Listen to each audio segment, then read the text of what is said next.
bertumbuh dari 1 menjadi 2, bagi saya itu tidak masalah. Yang penting kualitasnya ada. Daripada kita bertumbuh dari 2 menjadi 4, dari 4 menjadi 8, dari 16, tapi di dasar kita sendiri itu tidak kuat. Goyah, dan itu yang banyak mungkin terjadi teman-teman kita yang gagal di dalam menjalankan usahanya. Ya, kegagalan itu biasa, justru menjadi kegagalan adalah bahan bakar kita semakin kita belajar lagi, asalkan kita mau belajar lagi, evaluasi apa yang menjadi salah. Misalnya tadi produk kita ternyata, produk kita yang ini tidak diterima oleh market, jangan-jangan lokasinya yang tidak tepat. Ya, kadang-kadang bukan passion yang salah, bukan produk yang salah, barangkali cara kita mendeliver produk ke konsumen itu yang salah. Ternyata mereka selama ini berpikir berbisnis itu adalah harus punya tempat, harus perfect, harus punya modal besar. Nah, ternyata barangkali bahkan tidak memiliki modal pun bisa. Kalau saya tidak melakukan itu, mungkin saya tidak akan punya usaha sampai hari ini, tidak bisa men-setup bisnis. Jadi krisis bisa diubah menjadi sesuatu yang lebih bermanfaat.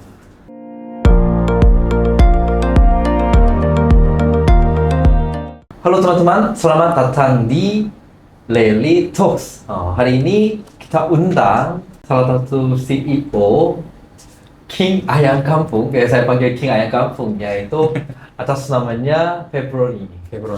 Ya.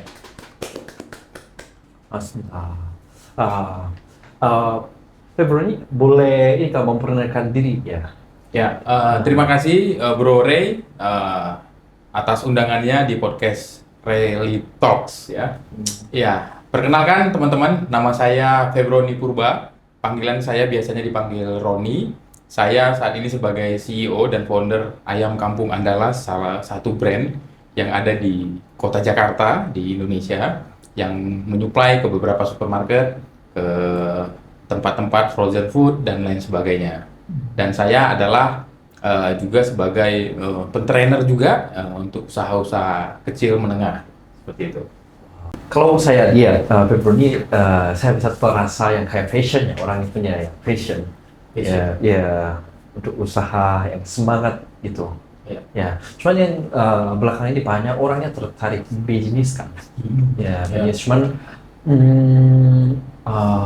kadang fashion ya tidak bisa tahan lama. Jangka panjang. Ya, jangka panjang. Ya, banyak orang yang awalnya semangat banget, cuman kalau udah mulai langsung turun gitu kan.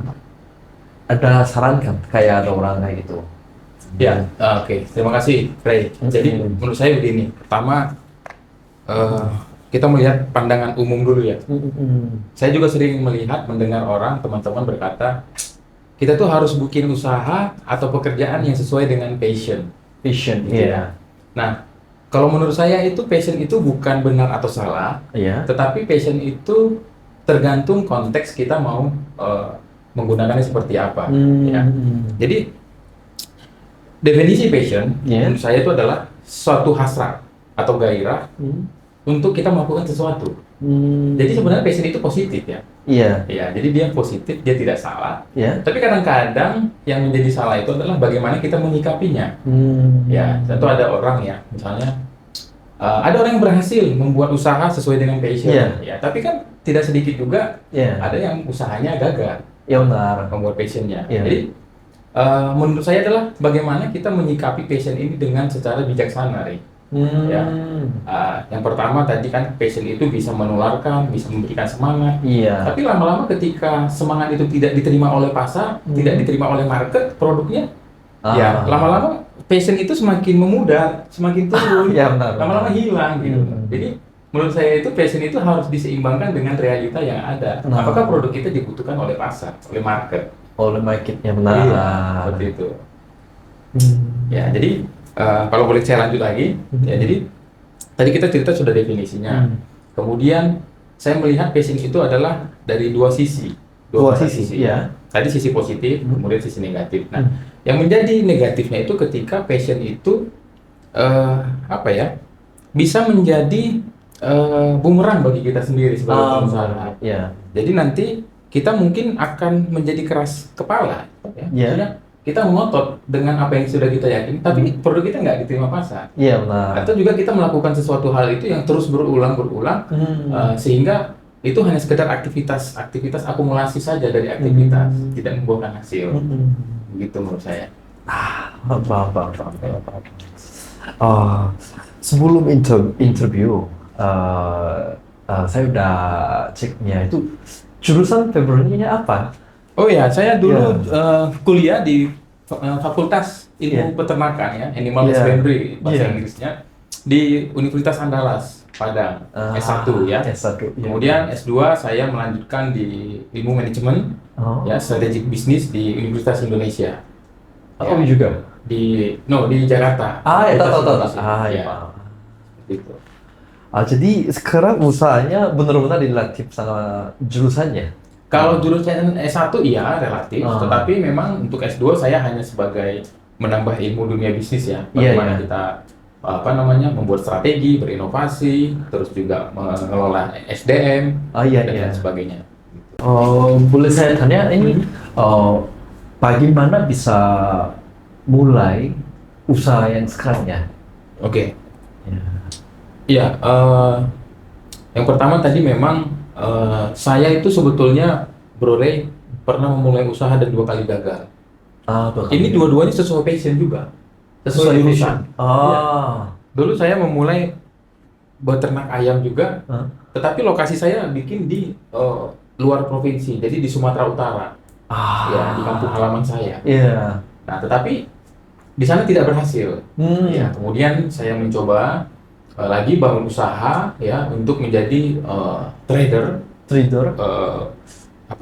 komoditi telur ayam di Jakarta. Dan itu juga gagal. Jadi saya sudah pengalaman 2 kali gagal dalam membangun usaha. Nah, kemudian yang ketiga ini saya membangun dan syukur dan sampai hari ini masih berjalan. Seperti itu. Ya.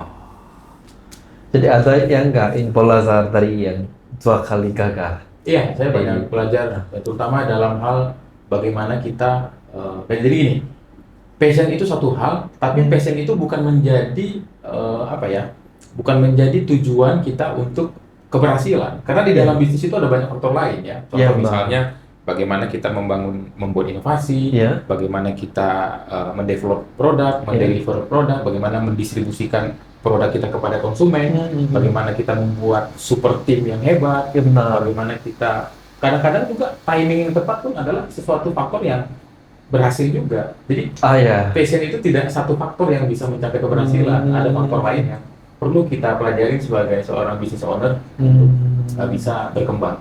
Seperti itu. Kalau begitu ya Pak Februari berpikir sama percaya bertahan itu lebih penting daripada passion atau gimana? Ya bagi saya gini, bertahan itu Bro Ray, menurut saya hadir sampai hari ini tuh ya karena bertahan. Saya berasal dari keluarga yang sangat sederhana. Orang tua saya tidak memiliki harta warisan yang diberikan kepada saya, tidak seperti orang lain yang punya mungkin dari orang tuanya. Iya benar. Orang tua saya hanya memodelkan saya adalah pendidikan.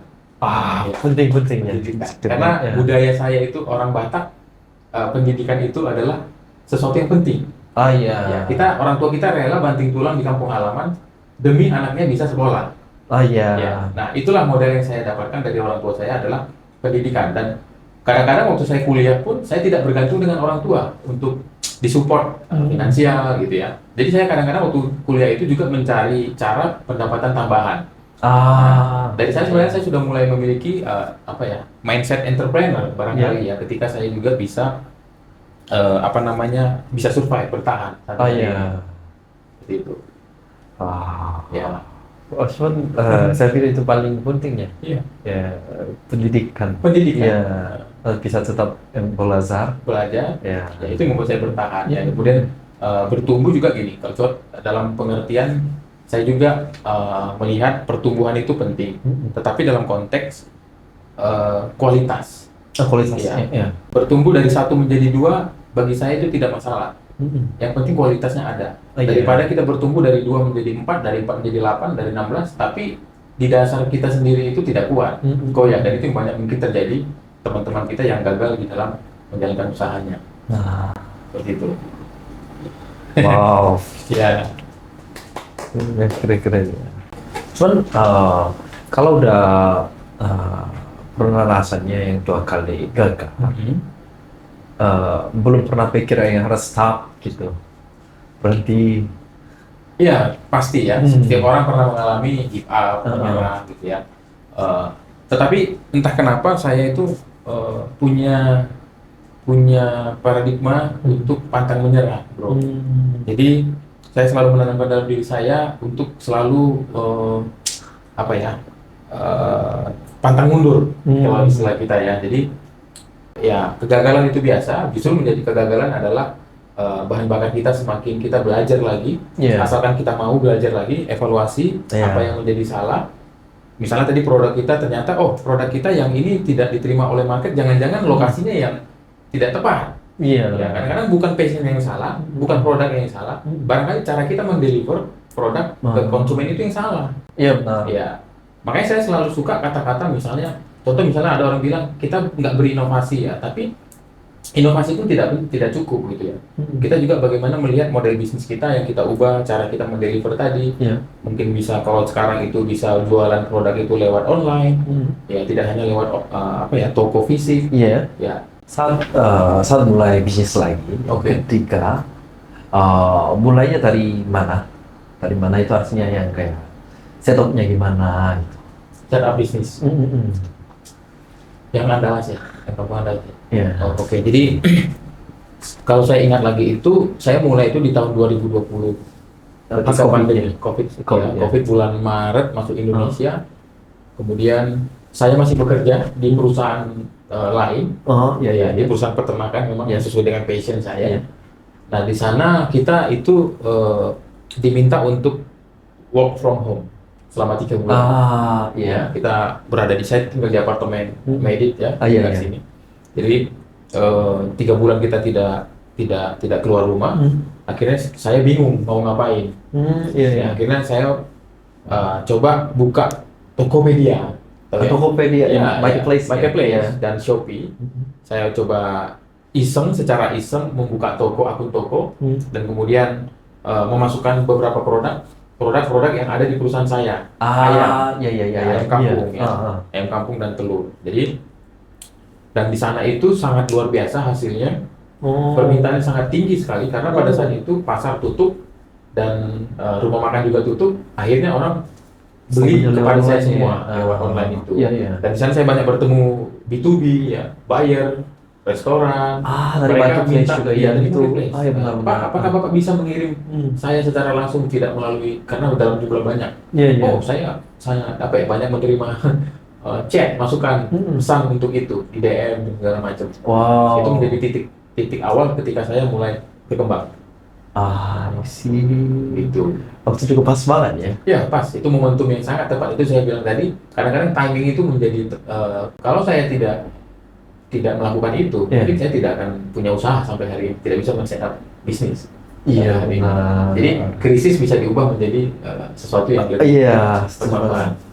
Jadi yang dari marketplace mungkin yang awalnya setupnya untuk B2C, cuman ternyata masuk B2B. Masuk B2B juga ya? Betul sekali. Bahkan sampai hari ini. Banyak B2B itu terjadi karena lewat dia order produk saya itu lewat marketplace.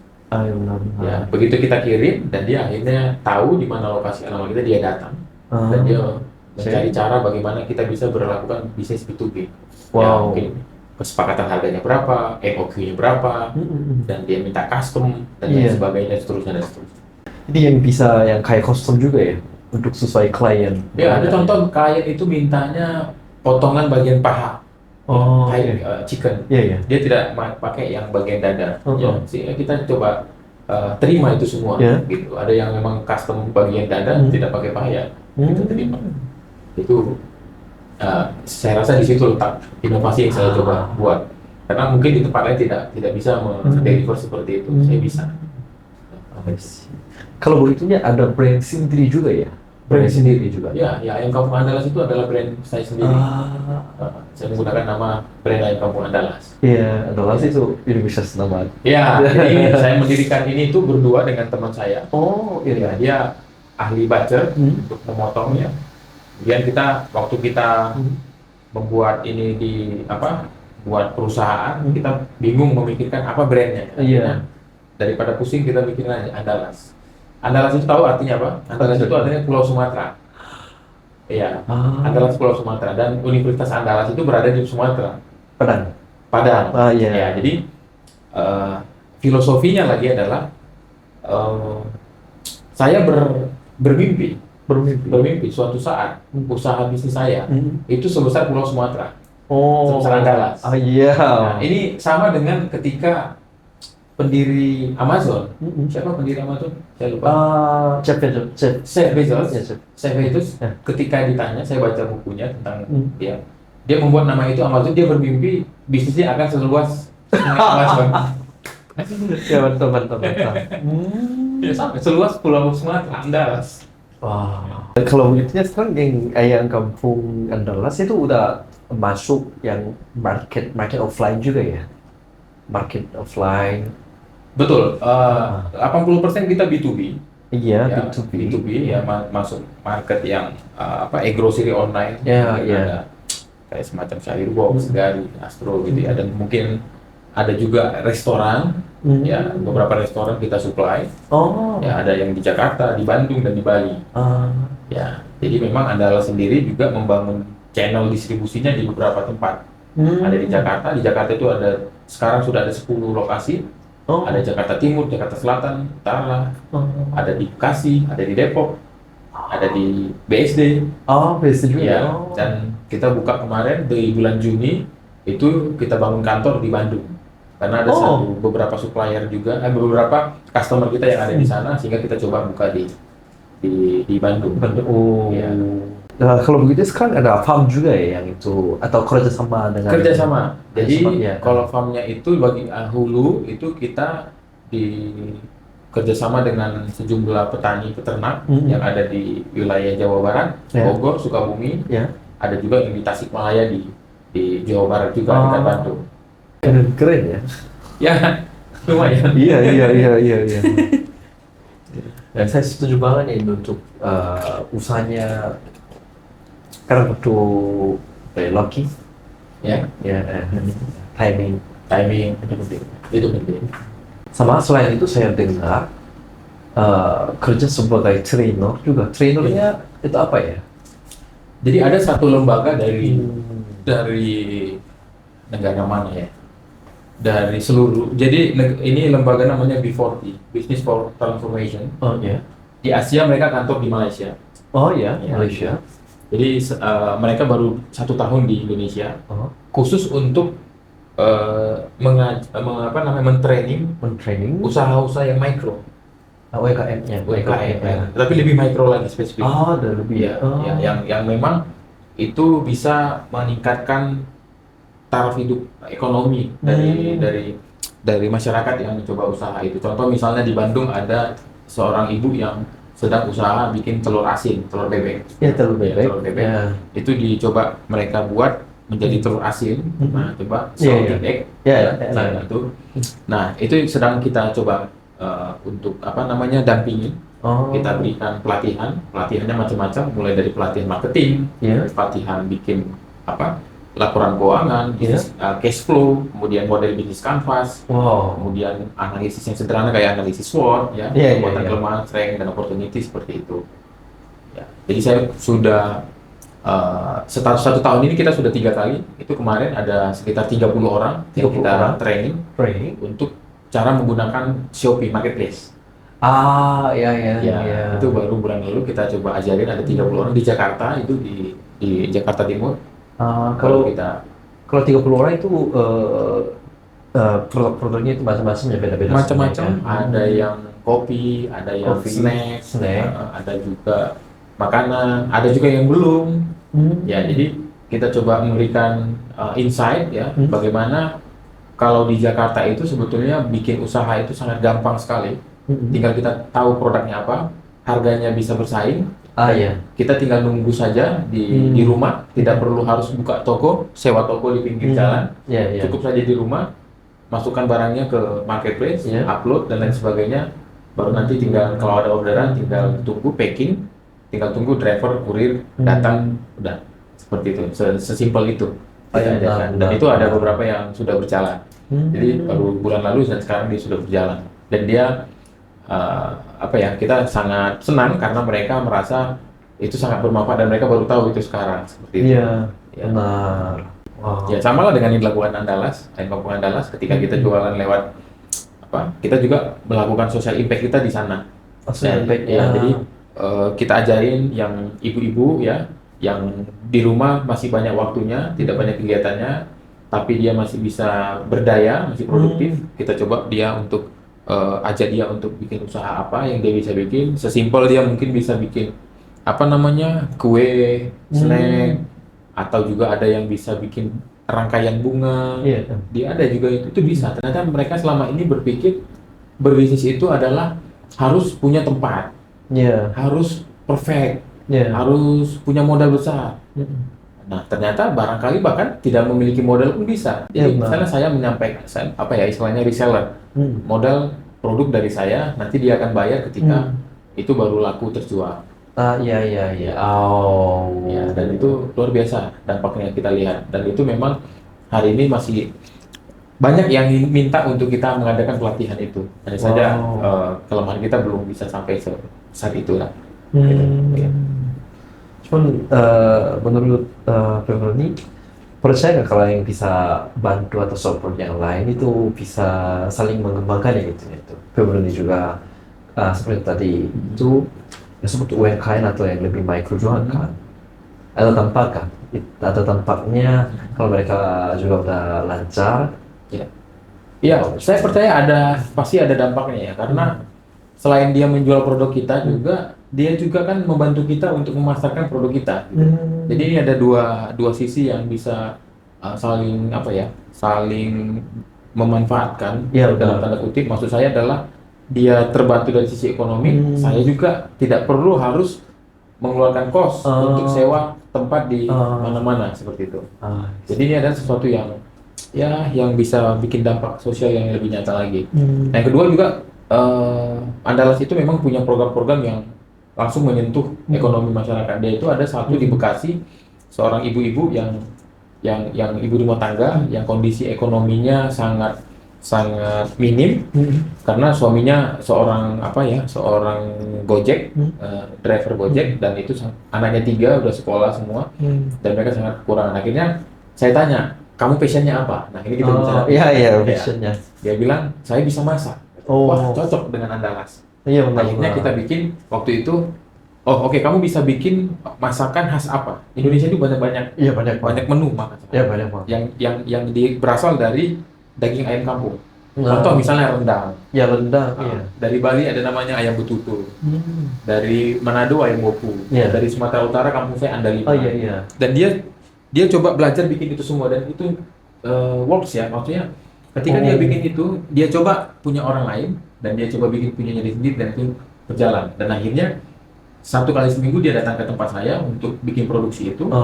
Dan ya syukurnya pendapatan dia bertambah, kita juga penjualan kita makin naik kan. Dan Andalas juga punya satu inovasi produk baru. Wow. Keren banget ya. Cuman yang tadi itu tadi ibu coba semua beberapa menu kan yang berapa bisa box kan. Saya pikir itu bagus banget. Bagus. Iya. Saya pikir banyak penonton udah dengar kan cerita dari Februari, pasti ada orang yang tertarik juga ya, atau yang pernah pikir mau bangun usaha F&B atau yang usaha kecil atau marketplace, atau ada orangnya tertarik mau coba beli gitu kan. Ya, bisa dapat informasi dari mana? Jadi kami di Ayam Kampung Andalas itu ada di marketplace, terutama Shopee, kemudian TikTok sekarang sedang di Tokopedia. Nanti tinggal cari pencariannya, ketik Ayam Kampung Andalas akan muncul. Nanti sesuaikan dengan jarak yang terdekat. Kita bisa di sana. Atau langsung bisa juga lewat Instagram, ya, Ayam Kampung Andalas. Langsung DM di sana mau produk apa, nanti akan kita kirimkan. Tim saya akan mengirimkan katalog produknya. Ya, atau juga bisa lewat WA di 0811 0811 8604 620. Mulai 0811 8604 20. Jadi bisa langsung WhatsApp ke nomor admin Ya, saya. ya. Jadi teman-teman bisa coba mencicipi ayam kampung khas ayam kampung Andalas. Nah, pasti banyak penonton akan tertarik ya mau coba usaha, buka usaha. Ada saran nggak orang yang baru mulai usaha? Ya, mindset. Ya, pertanyaan bagus ya. Orang ini pertanyaan yang sering sekali saya temui di ketika memberikan pelatihan ataupun ngobrol santai. Ya, saya selalu mengatakan tidak ada usaha yang langsung cepat berkembang, cepat besar, dan itu sesuatu dimulai dari kecil, ya, dari hal-hal yang betul-betul kecil. Makanya tadi balik lagi dengan topik kita passion, mungkin bisa lewat passion kita. Ya, mungkin kita suka merangkai bunga, develop bunga, itu bisa juga, atau juga pintar masak, itu bisa juga dari situ. Nah, kemudian jangan sampai kita terjebak ke dalam sesuatu yang idealisme, harus bagus dulu, packaging harus cantik, harus cakep, tapi kita nggak mampu mendelivernya dengan baik. Nah, maksud saya sesimpel kalau sudah punya usaha, sudah punya produk, ya coba tadi masukin ke dalam itu tadi marketplace. Sesimpel itu dulu. Atau juga bisa memberikan kepada teman kita, coba merasakan apakah produk kita ini enak atau ada yang kurang. Nah, coba itu diberikan gitu ya, sehingga kita pun semakin terkonfirmasi, tervalidasi produk kita ini enak. Yang kedua, menurut saya kita melakukan riset market secara sederhana. Nggak perlu kita harus membuat penelitian ke kampus gitu yang buat riset, tidak. Marketplace itu adalah satu tempat yang bisa kita riset dengan baik. Iya, benar. Ya. Di sana ada banyak produk A, B, C, D. Perhatikan berapa produk terjualnya, berapa harganya, apa deskripsinya, apa yang membuat dia unik. Udah, tidak perlu kita memikirkan kita memberi sesuatu yang bagus, yang baru, tapi contoh saja. Ya, saya suka dengan istilah ATM ya, amati, tiru, dan modifikasi. Ya mungkin berangkat dari hal sesimpel itu, kita bisa meriset. Tadi passion, kemudian riset. Apakah ini dibutuhkan pasar? Jangan sampai passion kita tidak dibutuhkan pasar. Benar. Iya kan? Ya, benar. Ya, terima kasih Pebroni atas hadir ya Lately Talks. Oke, sama-sama Pak Rey. Ya, saya pikir yang tadi Pebroni mau ngobrol itu sangat bermanfaat sama penonton. Terima kasih juga Pak Rey sudah diundang di acara yang bagus ini. Semoga sukses. Ya, semoga sukses ya. Thank you. Ya, makasih ya. Terima kasih. Ya, makasih.